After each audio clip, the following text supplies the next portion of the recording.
जमुना के तीरे, हरे जमुना के तीरे श्याम बंसी बजावे। जमुना के तीरे श्याम बंसी बजावे। हमार जियरा सखी डोल डोल जावे। हमार जियरा सखी डोल डोल जावे। हमार जियरा सखी डोल डोल जावे। हमार जियरा सखी डोल डोल जावे। जमुना के तीरे हो, जमुना के तीर श्याम बंसी बजावे।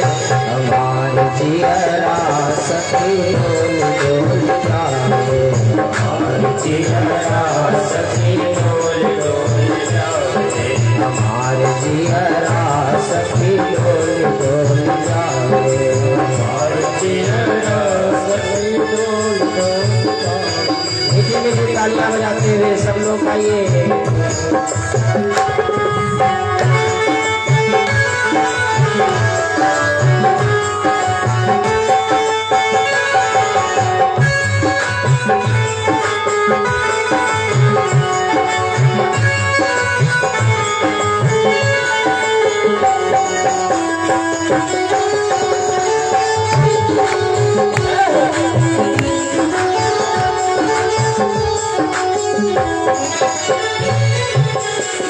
मनमोहन की सुन के बसुरिया।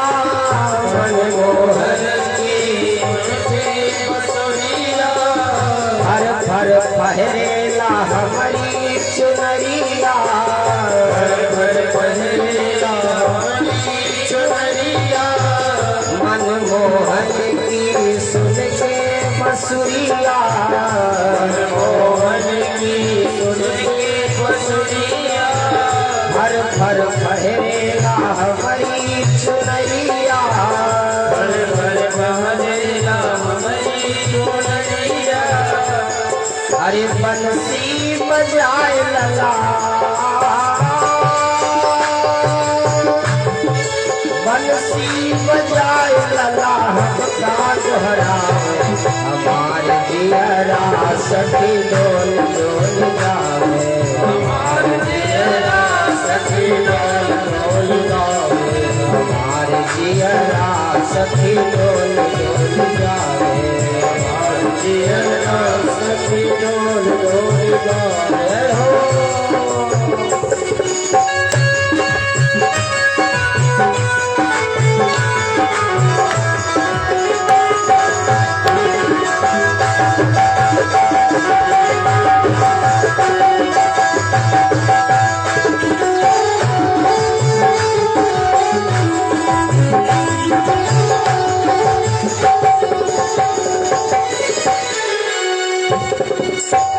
श्याम बिना जग लागत खाली।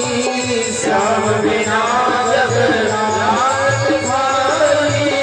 दिल की बात कहूँ का आली।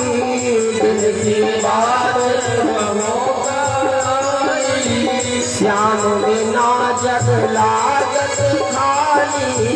श्याम बिना जग लागत खाली। दिल की बात कहूँ कायाली। दिल की बात कहूँ कायाली। दरस बिना रस हो, अरे दरस बिना रस वही वही जावे। हमार जियरा सखी डोल डोल जावे।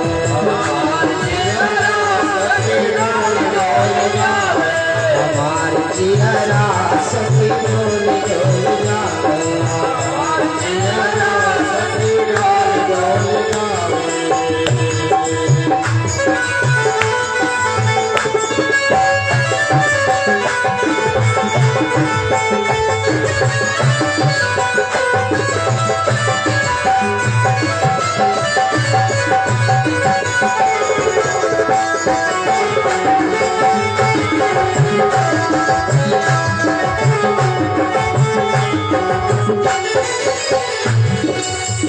श्याम मिलन की प्यास लगी है, श्याम मिलन की प्यास लगी है, विरह अग्नि में तन सुलगी है, विरह अग्नि में तन सुलगी है, श्याम मिलन की प्यास लगी है, श्याम मिलन की प्यास लगी है, विरह अग्नि में तन सुलगी है, विरह अग्नि में तन सुलगी है, अरे दिलवा में चैन,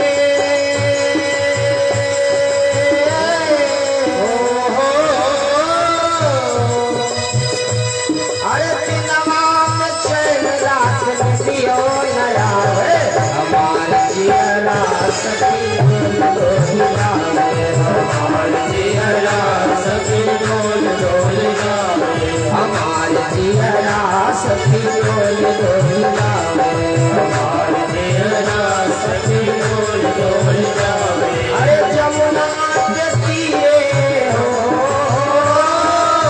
जमुना के तीरे, जमुना के तीरे श्याम बंसी बजावे, हमारे जियरा सखी डोल जावे, हमारे जियरा सखी डोल डोल जावे, हमारे जियरा सखी डोल जावे, हमारे जियरा सखी डोल डोल जावे, हमारे जियरा सखी डोल जावे, हमारे जियरा सखी डोल डोल जावे।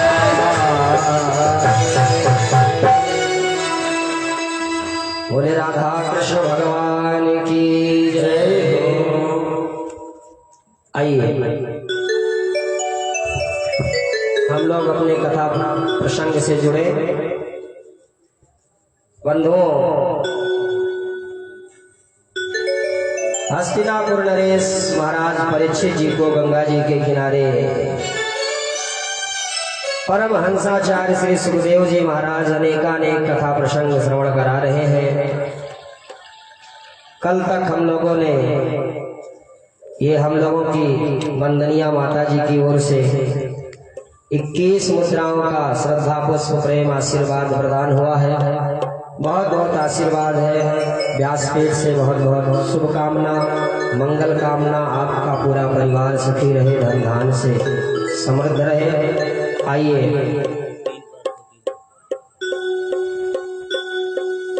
सुखदेव बाबा कहते हैं, राजन जाये उत्तान पादस्य सुनीति सुरिचस्तयो सुरुचि प्रेयसी प्रत्युर नेतराय कुसुतो ध्रुवा। महाराज उत्तान पाद के 2 पत्नियां थीं। एक पत्नी का नाम सुरुचि, दूसरे का नाम सुनीति। जैसा नाम वैसा स्वभाव।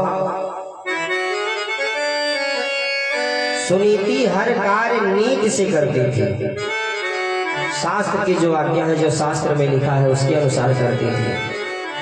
लेकिन सुनीति, सुरुचि, रुचि माने पसंद, उसको जो अच्छा लगता था, जो उसको पसंद आता था वही करती थी। हम लोगों को सुनीति की तरह बनना चाहिए। शास्त्र की जो मर्यादा है, शास्त्र की जो आज्ञा है, उसके अनुसार हमको अपना जीवन जीना चाहिए। अपने मन से सब कुछ नहीं करना चाहिए। अपने मन से अगर सारा संसार सब कुछ करने लगेगा, सारा संसार भ्रष्टाचारमय हो जाएगा, हर तरफ गंदगी व्याप्त हो जाएगी, हर तरफ प्रदूषण बढ़ जाएगा। भगवान कहते हैं, तस्मात् शास्त्रम प्रमाणम ते कार्याकार व्यवस्थितो। हमें क्या करना है, क्या नहीं करना है, इसके लिए शास्त्र है। शास्त्र पढ़ करके शास्त्र की जो नीतियां कहती हैं उसके अनुसार हमें अपना जीवन जीना चाहिए। तब हम सुखी रहेंगे, तब ये संसार व्यवस्थित रूप से चलता रहेगा। नहीं तो जो जिसके मन में आएगा वही वो करने लगेगा, जो जिसको अच्छा लगेगा वही करने लगेगा, तो पूरा संसार गंदा हो जाएगा, दूषित हो जाएगा।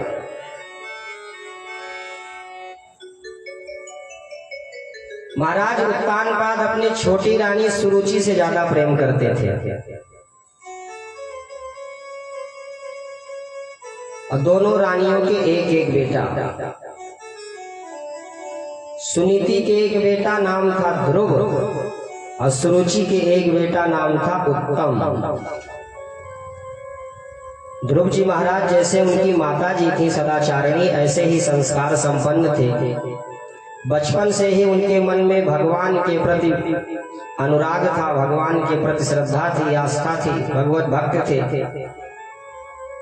एक दिन की बात, महाराज उत्तानपाद अपने सिंहासन पर बैठे हुए थे।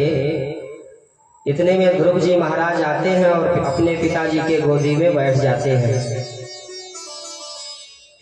ये दृश्य सुरुचि ने देखा तो अच्छा नहीं लगा उसे। दौड़ करके झटक करके ध्रुव जी महाराज को गोदी से नीचे पटक दिया।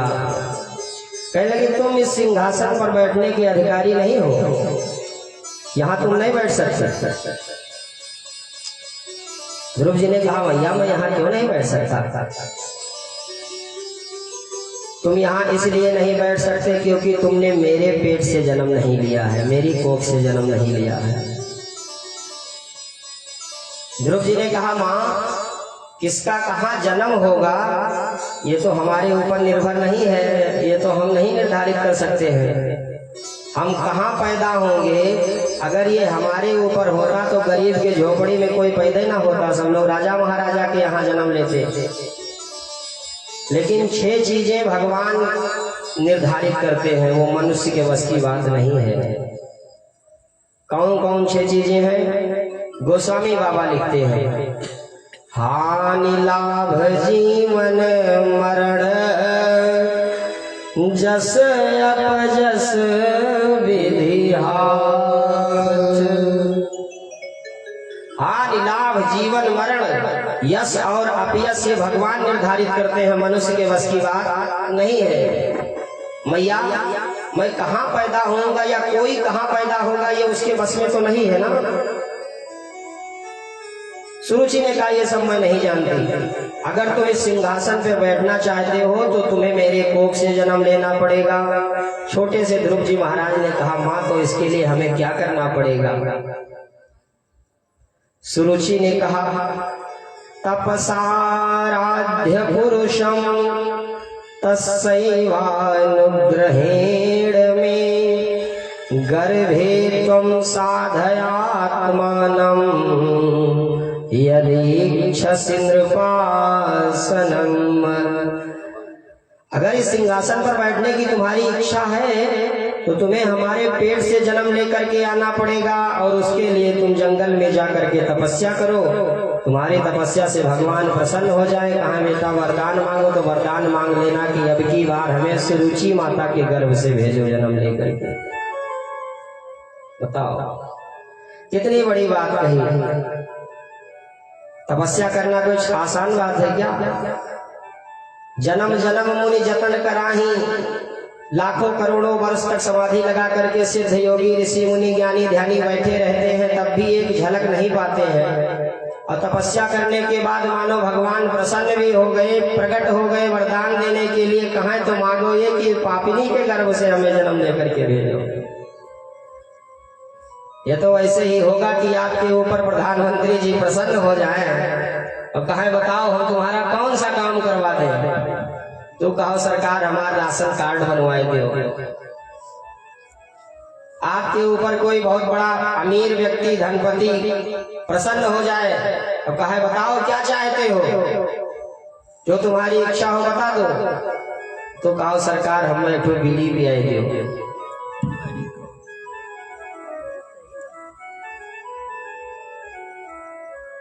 बहुत दुख हुआ ध्रुव जी महाराज को। रोते हुए अपनी माता सुनीति के पास पहुंचे, पूरी व्यथा कथा बता दिया। सुनीति ने कहा बेटा तुम्हारी सौतेली माता ने जो कहा है बिल्कुल ठीक कहा है। अभी तक तुम मुझसे पूछते थे कि हमारे पिताजी कौन है, तो मैं यही बता देती थी कि तुम्हारे पिताजी वही हैं, लेकिन उन्होंने तो तुम्हें परम पिता का परिचय दे दिया, जो सारे संसार के पिता हैं, जो जगत पिता है, जो परम पिता है। ये संसारी पिता जो हैं ये लौकिक पिता हैं, लेकिन जो सारे संसार के पिता हैं, इनको भी जो बनाने वाले हैं वो सबके पिता हैं, परम पिता हैं। हमको, आपको, सबको परम पिता को प्राप्त करने का यत्न करना चाहिए, भजन करना चाहिए हमको। अगर लौकिक पिताजी या लौकिक माताजी हमको परम पिता से मिलाने में बाधक बनते हैं, अगर रोकने का काम करते हैं, तो शास्त्र कहता है कि लौकिक पिता का त्याग कर दीजिए, लौकिक माता का त्याग कर दीजिए, लेकिन परम पिता को कभी मत छोड़िए। आज तक किसी ने त्याग किया है क्या महाराज? किसी ने छोड़ा आज तक? परम पिता को प्राप्त करने के लिए लौकिक पिता को आज तक किसी ने छोड़ा है? हाँ, तजो पिता प्रहलाद जी ने अपने पिताजी का त्याग कर दिया, परम पिता के लिए साधारण पिता का त्याग कर दिया। प्रमाण है, अभी आगे कथा सुनेंगे हम लोग।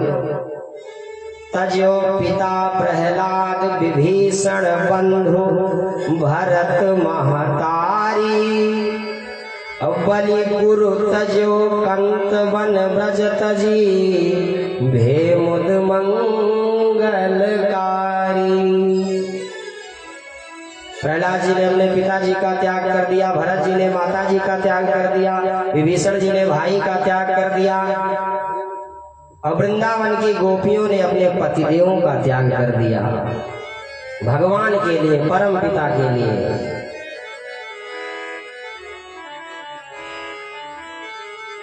हमको भी अगर हमारे लौकिक माता पिता भगवान की प्राप्ति में बाधक बनते हैं, उनका त्याग कर दीजिए। शास्त्र कहता है, धर्म कहता है, उनको त्यागने में कोई बुराई नहीं है। सुनीति ने कहा, बेटा तुम्हारी सौतेली माता ने बिल्कुल ठीक ही कहा है, अब तुमको जंगल जाना चाहिए, जंगल में जाओ, भगवान को प्रसन्न करो तपस्या के बल से। और जब भगवान प्रसन्न हो जाएंगे, जब तुम्हारी तपस्या सिद्ध हो जाएगी, तो भगवान से तुम्हें क्या मांगना है ये कुछ बताने की जरूरत नहीं है, तुम्हें अपने आप विवेक की प्राप्ति हो जाएगी। ध्रुव जी महाराज ने माता जी से विदा लिया, और छोटी सी अवस्था भी है ध्रुव जी महाराज की, बिल्कुल बालपना अवस्था, और इस छोटी सी अवस्था में ध्रुव जी महाराज निकल पड़े तपस्या करने के लिए। वो तपस्या करने के लिए निकल पड़े जो तपस्या करने के लिए बड़े बड़े ऋषि मुनि ज्ञानी ध्यानी पूरा शरीर अपना गला देते हैं। जन्म जन्म मुनि जतन कराही, जन्म मुनि जतन कराही, जन्म जन्म मुनि जतन कराही, जन्म जन्म मुनि जतन कराही, अंतर राम आवत नाही,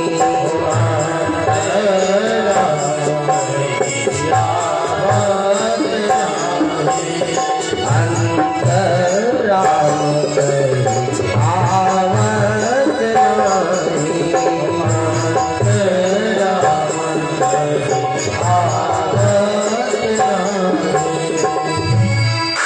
आज ध्रुव जी महाराज चल पड़े भगवान को प्रसन्न करने के लिए तपस्या के द्वारा।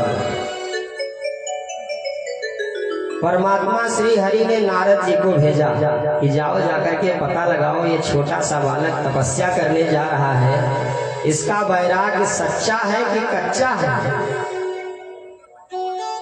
नारद जी पहुंच गए जंगल में, देखा सुकुमार बालक एक जा रहा है। कहो बेटा क्या नाम है तुम्हारा, कहाँ से आ रहे हो, कहाँ जा रहे हो? ध्रुव जी ने पूरा बात बता दिया, पूरे पता बता दिया। नारद जी ने कहा तुम्हारे बस की बात नहीं है बेटा तपस्या करना। अरे लाखों करोड़ों वर्ष ऋषि मुनि ज्ञानी ध्यानी बैठे रहते हैं, एक झलक नहीं पाते, और तुम इस सुकुमार वदन से, इस कोमल शरीर से कहाँ भगवान को तपस्या के बल पर प्राप्त करने की सोच रहे हो। घर जाओ, अभी तुम्हारे खेलने खाने की उम्र है बेटा। ध्रुव जी ने कहा बाबा ये नहीं हो सकता है, मैं घर से निकल चुका हूँ, हमने अपनी माता जी को वचन दे दिया है कि अब मैं लौट करके नहीं आऊंगा। हमारे यहाँ कहा गया है कि वचन का पालन जरूर करना चाहिए, चाहे प्राण चला जाए। मैया को हमने वचन दिया है, मैया को हमने आश्वासन दिया है, तो मैं जरूर जाऊंगा तपस्या करने के लिए, भगवान को प्राप्त करने के लिए। ध्रुव जी महाराज ने अनेकों प्रकार से समझाया। जब जान गए ध्रुव जी महाराज की एक पक्का भक्त है, भगवान को प्राप्त कर ही लेगा, ध्रुव जी महाराज ने कहा तपस्या में कुछ मंत्र जपा जाता है, कौन सा मंत्र जपोगे तुम? तुम्हारी माता जी ने कुछ बताया है? नारद जी ने कहा। ध्रुव जी ने कहा वो तो हमारी माता जी ने नहीं बताया, आप मिल गए, आप ही बता दो कौन सा मंत्र जपना है। नारद जी ने कहा बेटा जाओ तुम मधुबन में, जमुना जी में स्नान करो। बेटा जाओ तुम मधुबन में, जमुना जी में स्नान करो। बेटा जाओ तुम मधुबन में, जमुना जी में स्नान करो। बेटा जाओ तुम मधुबन में, यमुना जी में स्नान करो। बेटा जाओ तुम मधुबन में, जमुना जी में स्नान करो। बेटा जाओ तुम मधुबन में, यमुना में स्नान करो। यह द्वादश मंत्र जपो इस दिन, ये द्वादश मंत्र जपो इस दिन, श्री वासुदेव का ध्यान करो। द्वादश मंत्र जपो इस दिन, श्री वासुदेव का ध्यान करो। ये द्वादश मंत्र जपो इस दिन, श्री वासुदेव का ध्यान करो। द्वादश मंत्र जपो इस दिन, श्री वासुदेव का ध्यान करो। ए बेटा, नारद जी ने कहा हम तुमको मंत्र देते हैं, ओम नमो भगवते वासुदेवाय। 12 अक्षरों का ये मंत्र है, इसको द्वादशाक्षर मंत्र कहते हैं, बड़ा सिद्ध मंत्र है, सभी मंत्रों का राजा है ये। इसी मंत्र का जप मनु और शत्रुपा जी कर रहे थे नैमिषारण्य में। भगवान प्रकट हुए थे, भगवान ने कहा वरदान मांगो। मनु और शत्रुपा ने कहा हमें, हमारी इच्छा है कि आप ही बेटा बन करके हमारे घर आ जाइए। इसको मंत्रों का राजा कहते हैं। मंत्र राज नित्य जपहि तुम्हारा, सेवहि तुम्हि सहित परिवारा। वाल्मीकि जी कहते हैं भगवान श्री राम से कि आपका जो जप करते हैं, जो आपका सर्वश्रेष्ठ मंत्र जप करते हैं, पूरे परिवार के साथ जो आपका भजन करते हैं, उन्हें किसी चीज की कमी नहीं रहती, उनके घर में सदा मंगल ही मंगल होता रहता है। अन्य सभी मंत्र जो हैं उनमें ओम लगाना पड़ता है, लेकिन ये इतना दिव्य मंत्र है कि इसमें पहले से ही ओम लगा हुआ है। ओम को लेकर के गिनेंगे तब 12 अक्षर होगा। ओम 1 अक्षर, नमो 2 3 अक्षर, भगवते 4 अक्षर 7 और वासुदेवाय 5, 7, 5, 12 अक्षर। ये प्रणव के सहित मंत्र है। ये इसी मंत्र का जब भागवत में किया जाता है, हमारे पंडित जी इसी मंत्र का जप करते हैं। 12 अक्षरों का मंत्र जपा जाता है। क्यों? क्योंकि श्रीमद् भागवत में 12 स्कंध हैं। आपको बताया गया ना, 12 स्कंध श्रीमद् भागवत में 335 अध्याय और 18,000 श्लोक है। और भगवान विष्णु भी 12 भाई हैं। 12 भाइयों को प्रसन्न करने के लिए 12 स्कंधों का श्रीमद् भागवत कथा सुनिए, उसमें 12 अक्षर के मंत्र का जप करवाइए, और जब ये कथा पूर्ण हो जाए तो 12 ब्राह्मणों को भोजन करवाइए, तब जाकर के सिद्ध होगी कथा। यहाँ 12, 12, 12 है, सब 12 संख्या का महत्व है। नारद जी ने कहा, बेटा जमुना जी के किनारे चले जाना और एक बालू की सुंदर प्रतिमा बना लेना, और जमुना जी में स्नान करने के बाद इसी द्वादशाक्षर मंत्र का जप करना बेटा। जमुना जी की बड़ी महिमा है, जमुना जी में स्नान करने की बड़ी महिमा है। जितनी महिमा गंगा जी में स्नान करने की है, उतना ही महिमा जमुना जी में स्नान करने की भी है। क्यों? गंगा जी भगवान के चरणों को धुल करके आई हैं। गंगा जी का एक नाम है विष्णुपदी। भगवान विष्णु के चरणों से निकली हैं, उनका पैर प्रक्षालन करके। और जमुना जी ने भी तो भगवान का चरण धुला है। कालिया नाग के मान का मर्दन करने के लिए भगवान जमुना जी के अंदर गए, उसी में डुबकी लगा रहे हैं, खूब घूम रहे हैं, तो कितनी बार जमुना जी ने भगवान के चरण को धोया होगा। कहा गया कि भगवान के चरणामृत का जो पान करता है बंधुओं, उसकी कभी अकाल मृत्यु नहीं होती है, उसको कभी रोग व्याधि नहीं सताता है, और मरने के बाद वो भगवान के धाम चला जाता है, वो जन्म मरण से मुक्त हो जाता है, फिर पुनर्जन्म उसका नहीं होता है। पंडित जी लोग भगवान का चरणामृत देते हैं तो मंत्र पढ़ते हैं, अकाल मृत्यु हरणम सर्व व्याधि विनाशनम विष्णु पादोदकम पीत्वा पुनर्जन्म विद्यते। शरणामृत का दिव्य प्रभाव है, इससे अकाल मृत्यु नहीं होगी। अकाल मृत्यु क्या कहलाती है महाराज? बोले पेड़ से गिर करके कोई मरे, जल में डूब के कोई मरे, एक्सीडेंट से कोई मरे, आग लग जाए मर जाए, सांप काट ले मर जाए, तो इसको कहते हैं अकाल मृत्यु।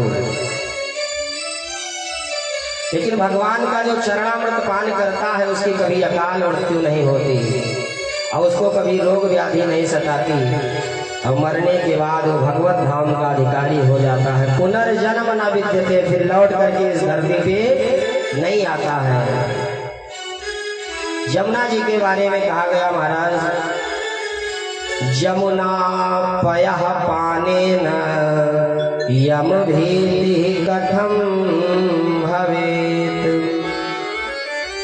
जहाँ जहाँ जमुना जी बहती हैं, जहाँ जहाँ तक के लोग जमुना जी के जल का पान करते हैं, जमुना जी में स्नान करते हैं बंधुओं, जमुना जी की ये महिमा है कि जो एक बार जमुना जी में स्नान कर लेता है, फिर वो मरने के बाद उसको यमराज के दूत पकड़ करके नहीं ले जाते, भगवान के धाम जाता है। जमुना जल यचवन करे, जमुना जल में नहाए, जहाँ जहाँ जमुना बहे, तहाँ तहाँ जमुना। जहाँ जहाँ तक जमुना जी का प्रभाव है, जमुना जी की ये विशेषता है कि जमुना जल का जो पान कर लेता है, स्नान कर लेता है, यमराज उसके दूत उसको पकड़ करके मारते पीटते घसीटते हुए नहीं ले जाते।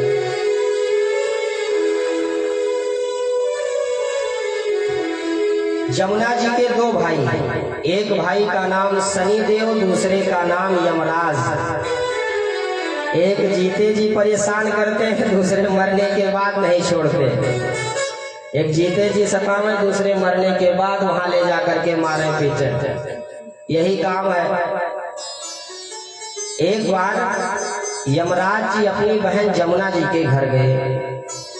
जमुना जी ने यमराज जी की आरती उतारी, उनके माथे पे तिलक लगाया, हाथ में रक्षा सूत्र कलावा बांधा, मिठाई खिलाई।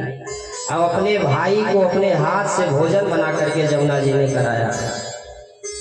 यमराज जी प्रसन्न हो गए। बहन बताओ क्या चाहती हो, मैं जो तुम कहोगी मैं दे दूंगा। यमुना जी ने कहा भैया आज के दिन जो भाई अपने बहन के घर जाएगा, बहन तिलक करेगी, हाथ में रक्षा सूत्र कलावा बांधेगी, मिठाई खिलाएगी, भोजन कराएगी, उसको आप कभी पकड़ करके ना ले जाना, उसको आप कभी मत सताना।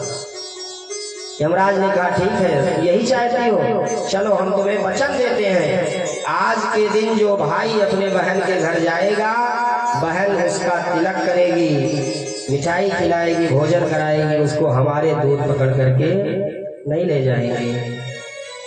वो दिन था यम द्वितीया का दिन, जिसे भैया दूज कहते हैं। कार्तिक माह के शुक्ल पक्ष द्वितीया को पड़ता है ये त्योहार। भाइयों बहनों का दो त्योहार हो गया, एक रक्षाबंधन और एक भैया दूज। रक्षाबंधन में बहनें जाती थी भाइयों के यहाँ, खूब खर्चा करके जाती थी, 500 रुपया किलो वाला मिठाई लेकर के जाती थी, 1000 रुपया किराया भाड़ा खर्च करके बेचारी जाती थी। महंगा 500 रुपए का रक्षा सूत्र लेकर के जाती थी, उधर से 51 रुपया 100 रुपया भाई लोग पकड़ा देते थे। एक मैली कुचैली मरायल साड़ी दे देते थे 100-150 वाली। कहा अब ऐसे नहीं चलेगा, विधान बदल दिया गया, एक बार बहनें जाएंगी तो एक बार भाइयों को जाना पड़ेगा, एक बार उनका खर्चा हो तो एक बार इनका खर्चा हो। यमराज ने कहा ठीक है, आज के दिन जो भाई अपने बहन के घर जाएगा उसे हमारे दूध परेशान नहीं करेंगे।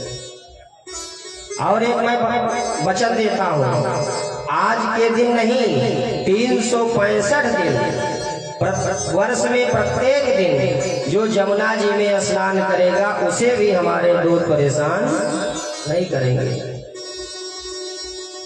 ऐसे जमुना जी के किनारे से ध्रुव जो महाराज पहुंच गए, बड़ी कठोर नियम ले लिया, तपस्या प्रारंभ किया। 5 वर्ष की 5 महीने की तपस्या की और 6ठे महीने में भगवान ने उनको दर्शन दे दिया। शंख चक्र गदा पद्म धारण किए हुए भगवान सामने खड़े हैं। ध्रुव जी महाराज को समझ में नहीं आ रहा है कि परमात्मा की स्तुति कैसे किया जाए, किन शब्दों में किया जाए। कोई मंत्र बताया हो चलते समय माता जी तो स्तुति करें। रास्ते में नारद जी भी मिले तो उन्होंने भी केवल जप का मंत्र बताया, परमात्मा प्रकट हो जाएंगे तो किन शब्दों में उनकी स्तुति करनी है, कौन सा मंत्र बोलना है, ये उन्होंने भी नहीं बताया था। अब इतने बड़े कवि, इतने बड़े विद्वान तो ध्रुव जी महाराज थे नहीं, रावण जैसे कि स्वयं मंत्र की रचना करके। तो रावण के अंदर अद्भुत शक्ति थी कि स्वयं मंत्र की रचना करके भोले बाबा को सुना दिया, भोले बाबा प्रसन्न हो गए। ध्रुव जी महाराज बड़े पशुवेश में है कि क्या किया जाए। अंतर्यामी भगवान जान गए, अपने शंख को उठाया और ध्रुव जी महाराज के गाल से ऐसे स्पर्श करा दिया। जैसे ही शंख का स्पर्श कपोलों से हुआ, ध्रुव जी महाराज को पूरा वेद वेदांत कंठस्थ हो गया, परम ज्ञानी हो गए ध्रुव जी महाराज। 12 अक्षरों का मंत्र दिया था नारद जी ने, तो आज 12 श्लोकों में भगवान की दिव्य स्तुति किया। योऽन्त्यः प्रविश्य मम वाचमिमां प्रसुप्तां संजीवयत्यखिल शक्तिधरः स्वधाम्ना अन्याश्च हस्तचरणश्रवणत्वगादीन् प्राणान् नमो भगवते पुरुषाय तुभ्यम्। जो परमात्मा हमारे अंदर प्रविष्ट होकर के हमारी सोई हुई इंद्रियों को शक्ति देने का काम करते हैं, प्रत्येक नस नाड़ियों को बलवान बनाने का काम करते हैं, शरीर के प्रत्येक अंग को स्वस्थ करने का काम करते हैं, ऐसे अंतर्यामी भगवान के चरणों में हम बारंबार प्रणाम करते हैं। बड़ी दिव्य स्तुति ध्रुव जी महाराज ने किया। भगवान ने कहा जाओ अपने पिताजी के राज सिंहासन पर बैठो, 36,000 वर्ष तक राज करोगे और उसके बाद तुम चले आना, तुम्हारे लिए एक हम अलग से लोक का निर्माण कर देंगे। लौट करके ध्रुव जी महाराज आए। पिताजी को पता लगा हमारा बेटा आ रहा है, तो आज बड़ी स्वागत किया पिताजी ने। भ्रमी और इला नाम के 2 कन्याओं के साथ में विवाह हुआ। उत्कल और वत्सर नाम के दो बेटे हुए। इनका भाई उत्तम एक बार यक्षों के हमले में मार दिया जाता है। अनेकों यक्षों का संहार कर दिया ध्रुव जी महाराज ने। तो मनु महाराज जी प्रकट होकर के समझाते हैं, तो जो यक्ष बाकी बचे थे उनको मुक्त किया। 36,000 वर्ष तक सुखद राज भोगने के बाद इनके लिए विमान आया भगवान का, और अपनी माता जी के साथ में विमान में बैठ करके ध्रुव जी महाराज चले गए। और ध्रुव जी महाराज के लिए एक अलग दूसरे लोक का निर्माण कर दिया भगवान ने, उसको कहते हैं ध्रुव लोक। पूर्व उत्तर कोने पे एक तारा हमेशा चमकता रहता है। हमारा आपका जब विवाह होता है तो विवाह के बाद एक विशेष नियम है, ध्रुव तारा का दर्शन करवाया जाता है। क्यों? अन्य जितने तारे हैं वो सब लुप्त हो जाते हैं, उनका प्रकाश समाप्त हो जाता है दिन में, लेकिन एकमात्र ध्रुव तारा ऐसा तारा है वो दिन में भी चमकता रहता है, रात में भी चमकता रहता है, हमेशा अपने स्थान पर अटल रहता है, अडिग रहता है। पति पत्नी को, वर कन्या को ध्रुव तारा का दर्शन करवा करके मानो ये संदेश दिलाया जाता है, ये शपथ दिलाया जाता है कि अब तुम्हारे जीवन में दुख भी आएगा, सुख भी आएगा, लेकिन तुम दोनों धर्म पर ऐसे ही अटल रहना, ऐसे ही अखंड रहना, ऐसे ही अडिग रहना जैसे ध्रुव जी महाराज अपने स्थान पे अटल रहते हैं, अडिग रहते हैं। बोले सच्चिदानंद भगवान की जय। इन्हीं के वंश में महाराज आगे चल करके एक राजा हुए जिनका नाम था अंग जी। फिर इन्हीं के वंश में आगे चल करके एक बड़े ही धर्मात्मा राजा हुए जिनका नाम था पृथु। पृथु महाराज की साधना तपस्या से भगवान प्रसन्न हो गए, प्रकट हो गए, कहने लगे वरदान मांगो। तो पृथु महाराज ने कहा कि अगर आप हमको वरदान देना चाहते हैं तो हमें 10,000 कान दे।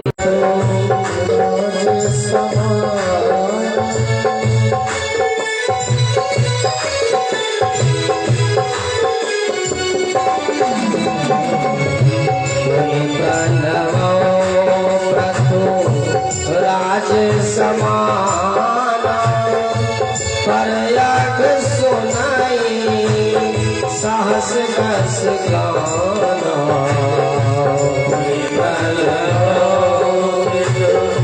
राज समाना परयग सुनाई साहस कस गाना। नारायण भगवान की जय। भगवान की कथाओं को सुनने के लिए पृथु महाराज ने 10,000 कान मांग लिए।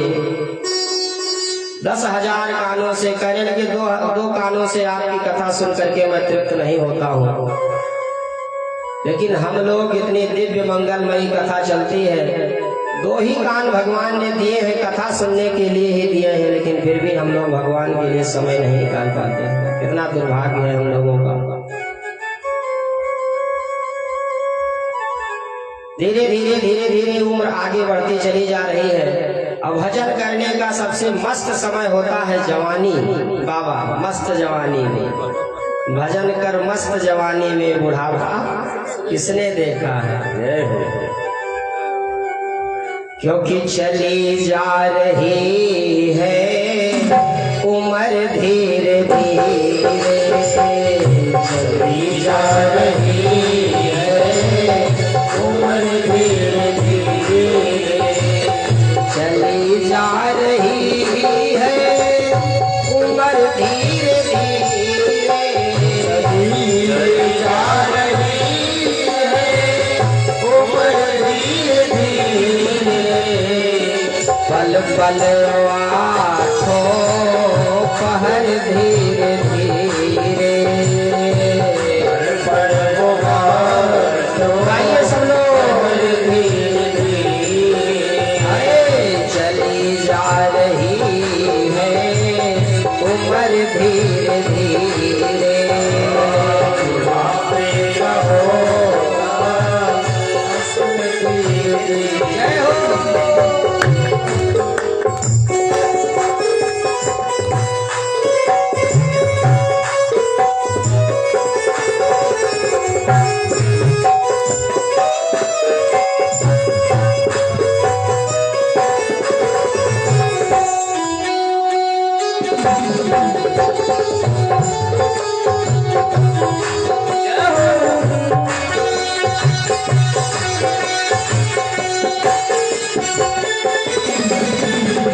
तेरे हाथ पाँव में बल ना रहेगा, तेरे हाथ पाँव में बल ना रहेगा, तेरे हाथ पाँव में बल ना रहेगा, तेरे हाथ पाँव में बल ना रहेगा, झुकेगी तुम्हारी कमर धीरे धीरे, झुकेगी तुम्हारी कमर धीरे धीरे, चली जा रही है उम्र धीरे धीरे, चली जा रही है उम्र धीरे धीरे। राधे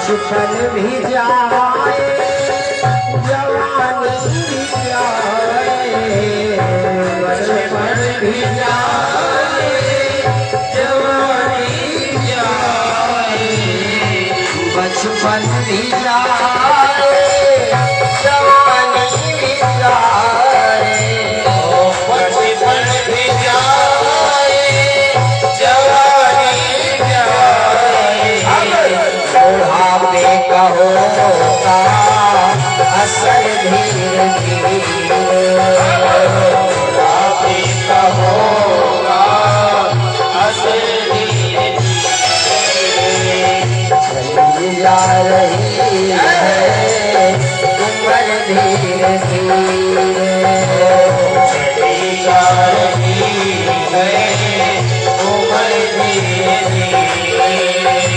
राधे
कर हरि का मन से तू प्यारे, भजन कर हरि का मन से तू प्यारे, भजन कर हरि का मन से तू प्यारे, भजन कर हरि का मन से तू प्यारे, मिल जाएगा वो सजन धीरे धीरे,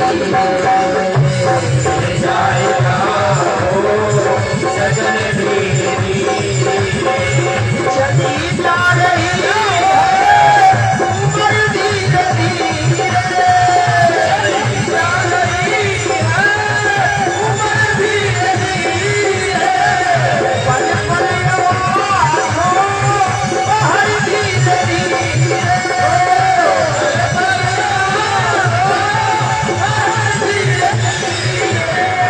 बाहर धीरे धीरे, बाहर धीरे धीरे, बाहर धीरे धीरे।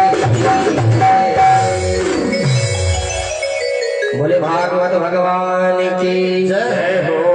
भजन करने की अवस्था जवानी है, भजन करने की अवस्था बालपना है, बचपन है। बचपन में जो संस्कार मिलेगा जवानी में वही पुष्ट होगा, और बुढ़ापे में भजन पूजन नहीं हो पाएगा। जब मुंह में दांत नहीं, पेट में हाथ नहीं, तो भजन क्या होगा। बैठेंगे पूजा करने के लिए, पता लगेगा कमर दुख रहा है, रीढ़ की हड्डी में दर्द हो रहा है, गांठ में दर्द हो रहा है। साधना का उत्तम समय होता है जवानी। श्री सुखदेव बाबा कहते राजन, मनु महाराज के जो दूसरे बेटे थे प्रियव्रत, इनकी भी बड़ी पावन कथा है। एक बार इन्होंने सूर्य भगवान के रथ को रोक दिया था, तो ब्रह्मा जी आए। ब्रह्मा जी ने कहा भैया सृष्टि की व्यवस्था को बिगाड़ो मत, सूर्य भगवान को मुक्त कर दो, इनके रथ को छोड़ दो। अच्छा, सूर्य भगवान भी कई बार रुके हैं। एक बार जब भगवान गीता का ज्ञान दे रहे थे अर्जुन को, तो सूर्य देव का रथ रुक गया था। सूर्य भगवान भी गीता का ज्ञान सुनने लगे। अब किसी को ये बात पता नहीं है, सबको लग रहा है कि दिन बीत रहा है, रात आ रही है, रात बीत रही है, दिन आ रहा है, लेकिन सूर्य भगवान अपने स्थान पे खड़े हैं। और एक आज राजा प्रियव्रत ने सूर्य देव के रथ को रोक दिया। और एक बार जब भगवान श्री राम का जन्म हुआ था, तब सूर्य भगवान अयोध्या में राम जी को देखने के लिए गए थे। भगवान की भुवन मोहनी सूरत को देख करके सूर्य भगवान प्रसन्न हो गए। अब मन में आया कि अब इसी सूरत को हम निहारते रहे। तो 1 महीने तक सूर्य भगवान अयोध्या में खड़े रहे दशरथ जी के आंगन के ऊपर। और जब सूर्य भगवान खिसक ही नहीं रहे हैं, चंद्रमा आगे आएंगे तभी तो रात होगी।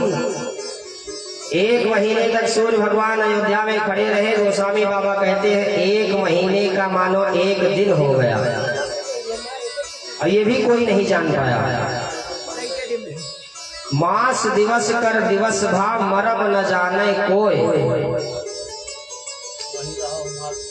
चंद्रमा के मन भी इच्छा हुई कि चल करके हम भी भगवान का दर्शन करें, राघवेंद्र सरकार का बाल रूप में हम भी दर्शन करें। लेकिन अब सूर्य देव जब आगे खिसके तभी तो चंद्रदेव का नंबर आएगा।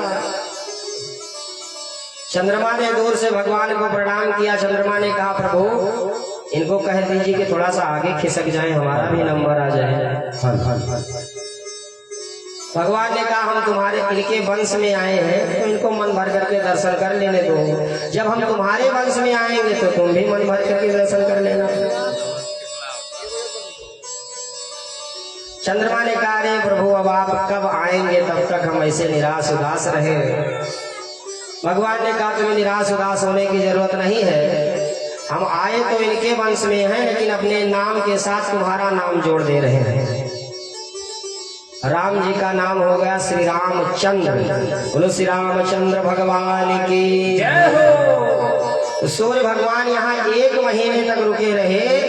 और जब चंद्रवंश में भगवान कृष्ण कन्हैया आए चंद्रवंशी बन करके, तो चंद्रमा 6 महीने तक रुके रहे।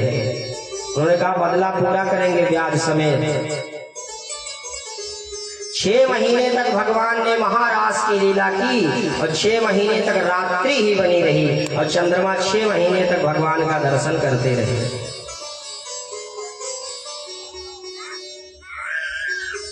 प्रियव्रत राजा बड़े तेजस्वी थे, सूर्य भगवान के रथ को इन्होंने रोक दिया था। तो महाराज ब्रह्मा जी के कहने पर फिर सूर्य देव के रथ को मुक्त किया। इन्हीं के वंश में आगे चल करके महाराज ऋषभ देव हुए। ऋषभ देव के बेटा हुए भरत। भरत जी के 5 बेटा हुए। बड़े बेटे का नाम था सुमति। सुमति को राजा बना दिया भरत जी ने और चले गए भजन करने के लिए। नेपाल में एक नदी बहती है, उसका नाम है गंडकी नदी। क्या नाम है? गंडकी। ये जो शालिग्राम भगवान आते हैं काले काले, ये नेपाल से ही उसी नदी के किनारे से आते हैं। आज भी उस नदी में आप चले जाइए, हाथ में शालिग्राम, आपके हाथ में तुलसी का पत्ता होना चाहिए और ऐसे जल में हाथ डुबो दीजिए, आपके हाथ में शालिग्राम भगवान आ जाएंगे। पंडित जी लोग जितने शालिग्राम भगवान की पूजा करते हैं ये सब नेपाल से ही आते हैं, उसी गंडकी नदी से। इसी नदी के तट पर आश्रम बना करके श्री भरत जी महाराज भजन पूजन ध्यान साधना करने लगे। एक दिन की बात महाराज श्री भरत जी प्रातः काल स्नान करके नदी में खड़े होकर के सूर्य देवता को जल दे रहे थे। जब नदी में हम खड़े होकर सूर्य भगवान को अर्घ दें या जल दें तो विधान है कि वहां लोटे में या किसी पात्र में जल लेकर के नहीं दिया जाता है। ऐसे उठाओ, ऐसे हाथ से ही डाल दो। हाथ से ही उठा करके सूर्य देवता को जल दे रहे थे कि क्या देखते हैं, सामने से एक हिरणी, गर्भवती हिरणी दौड़ती हुई चली आ रही है और उसका एक सिंह पीछा किए हुए है। भरत जी के सामने ही उस जल में हिरणी ने छलांग लगा दिया। इतनी डरी हुई थी कि उसके पेट में जो हिरण का बच्चा था वो बाहर आ गया, गर्भपात हो गया उसका। हिरणी आगे जा करके मर गई। भरत जी महाराज ये दृश्य देख रहे थे। भरत जी के मन में विचार आया कि चलो चल करके इस नवजात हिरण के बच्चे को बचा ले। गए। परोपकार करना अच्छी बात है, परोपकार करना चाहिए। किसी पर उपकार कीजिए, किसी के प्रति प्रेम भाव दिखाइए, लेकिन इतना मत दिखाइए कि वो प्रेम भाव बंधन का कारण बन जाए, आपके लिए भी दिक्कत हो जाए। ध्रुव जी महाराज जाते हैं और उस हिरण के छौने को उठा लेते हैं। उसको थोड़ा जल वल पी गया था, उसको निकाला। ठंड लगी हुई थी, ले जा करके आग की सिकाई किया, कुछ दूध की व्यवस्था किया पीने के लिए। धीरे धीरे वो हिरण का बच्चा बड़ा होने लगा। अब उसी हिरण के बच्चे के प्रति भरत जी को मोह हो गया। देखो ये माया, ये मोह बड़ी ठगहारनी है। कबीर बाबा कहते हैं, रे माया महा ठगिनी हम जानी। कहीं भी जाकर के आप इससे बच नहीं सकते हैं, आपको अपने जाल में ये फंसा ही नहीं। आए थे हरिभजन को, होटल लगे कपास, घर बार छोड़ करके आए थे जंगल के किनारे, नदी के किनारे भजन करने के लिए, फिर उसी मोह जाल में फंस गए महाराज। दिन रात उसी हिरण के बच्चे की सेवा में लगे रहते हैं। कभी घास खिलाते हैं हरी हरी, कभी दूध पिलाते हैं, कभी उसके साथ खेलते हैं। वो कूदता है तो प्रसन्न होते हैं। अब एक दिन की बात, हिरणों का झुंड जंगल से आया और हिरण के बच्चे ने जब देखा कि हमारी बिरादरी के लोग आए हैं तो उन्हीं के साथ में चला गया। महाराज जी बहुत परेशान हो गए। हाय हाय हाय, कहाँ गया, क्या खा रहा होगा, कैसे रह रहा होगा। अब वो तो अपने परिवार में गया, मस्ती के साथ रह रहा है। यहाँ महाराज भरत जी परेशान हो गए, उसके दुख से दुखी रहने लगे, उसके वियोग से बहुत परेशान रहने लगे। दिन रात बस हाय हिरण का बच्चा, हाय हिरण का बच्चा, यही चिंता सताती रहती थी। मृत्यु आ गई। यमराज के दूतों ने काल का फांस डाल दिया और मरते समय भगवान कहते हैं कि हम जिस चीज का, जिस वस्तु का, जिस तत्व का चिंतन करते हुए अपना प्राण त्यागते हैं, अगले जन्म में हम वही बन जाते हैं, वैसा ही शरीर मिल जाता है, उसी भाव को प्राप्त हो जाते हैं। यम यम वापि स्मरन् भावं त्यजत्यन्ते कलेवरं तं तमैवेति कौन्तेय सदा तद्भाव भावितः। आखिरी समय में मृग का चिंतन कर रहे थे, मृग की चिंता कर रहे थे, तो महाराज मरने के बाद फिर वही हो गए जिसका चिंतन कर रहे थे। अंत काल में भी रहा मृग शावक का ध्यान, तो पुनर्जन्म में मृग हुए राजा मोह निधान। मोह के वशीभूत होकर के दोबारा जब जन्म मिला तो मृग ही बने बेचारे भरत जी। लेकिन पूर्व जन्म की सारी बातें उन्हें याद थी, ये तपस्या का बल था, साधक थे। पूर्व जन्म की सब बातें उन्हें याद थी कि कैसे कैसे हमारा जन्म हुआ था, कैसे कैसे हम जीवन जिए थे। कुछ समय के बाद उस जिस हिरण के बच्चे को पाल पोस करके इन्होंने बड़ा किया था, उसका भी प्राणांत हो गया, वो मरा और वो एक राजा बन करके पैदा हुआ। पहले राजकुमार था, फिर राजा बन गया, उसका नाम हुआ रहुगण। क्या नाम हुआ? रहुगण नाम का राजा हुआ। सिंध सौवीर देश का राजा हुआ रहुगण। और ये महाराज मृग हुए, लेकिन मृग योनि में रह करके भी ये भगवान की साधना किया करते थे, भगवान का चिंतन किया करते थे और एकादशी का व्रत किया करते थे। एकादशी व्रत की बड़ी महिमा महाराज। कहा गया कि हम सबको एकादशी का व्रत करना चाहिए, क्योंकि इस भूतल पर, इस धरती पर एकादशी से बढ़ करके दूसरा कोई व्रत नहीं है।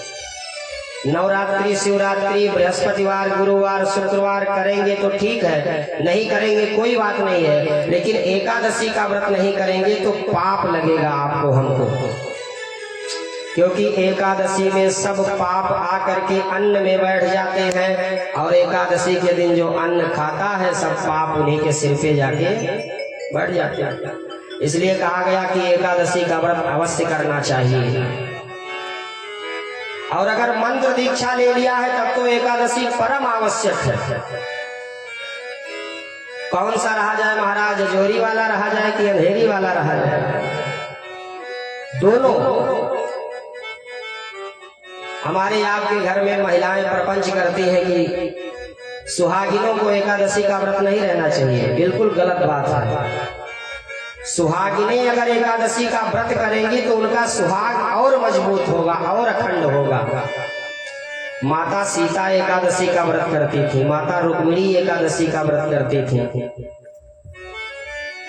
और आज कथा आती है श्रीमद् भागवत में कि मृग बने हुए जो भरत जी हैं, अगले योनि में जो मृग बने, वो भी मृग योनि में एकादशी का व्रत करते थे महाराज।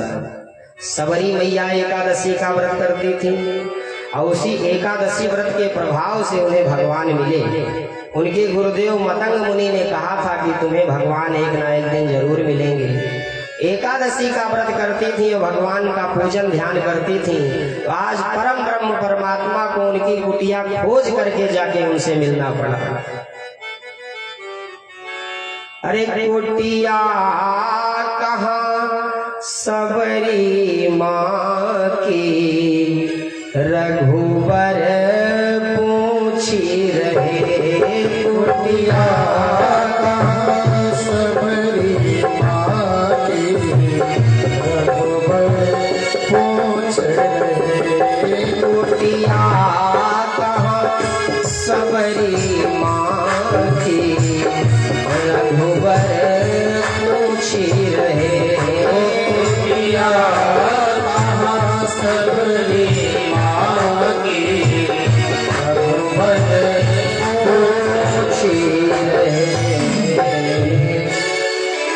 5 वर्ष की अवस्था से लेकर के लिखा है कि जब तक मर ना जाए तब तक एकादशी का व्रत करना चाहिए। सबको, स्त्री पुरुष नर नारी बाल वृद्ध सबको करना चाहिए एकादशी का व्रत। सब व्रतों का उद्यापन होता है लेकिन एकादशी व्रत का कोई उद्यापन नहीं होता। कहा गया एकादशी करते करते अगर मर जाइए, मरने के बाद आपको लेने के लिए भगवान का विमान आएगा। यमराज के दूत नहीं पकड़ के ले जाएंगे आप। यमराज के दूतों की हिम्मत नहीं है कि एकादशी व्रत करने वाले को छू तक ले।